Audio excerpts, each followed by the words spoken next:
Et le premier discours de Donald Trump devant le Congrès des États-Unis a résonné ce matin dans les oreilles des Israéliens. Le président des USA a ouvert son discours par une condamnation sans appel à la montée de l'antisémitisme dans son pays.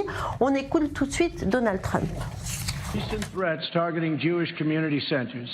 Les récentes menaces contre les centres communautaires juifs et le vandalisme de cimetières juifs, ainsi que la dernière fusillade à Kansas City, nous rappellent que, bien que nous soyons une nation divisée sur la politique, nous sommes un pays uni dans la condamnation de la haine et du mal dans toutes ses formes abjectes.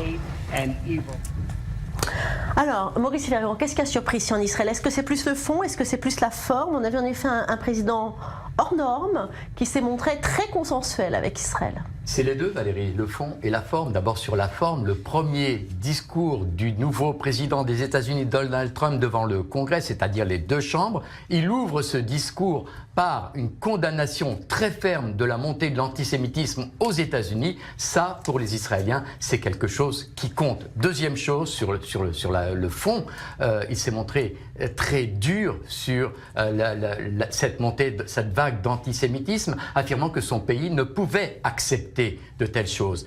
Troisièmement, sur la forme, c'est vrai qu'il a voulu se montrer consensuel. On n'a plus en face de nous le Donald Trump de l'élection présidentielle, très polémiste, très mordant. Non, on a quelqu'un qui a cherché là, aujourd'hui, à rassembler les deux chambres du Congrès et le peuple américain autour d'une idée, celle de la défense des valeurs des États-Unis. En ce cas, il y a quelqu'un, le Premier ministre israélien, qui a dû noter une phrase, une déclaration, la référence à l'Iran.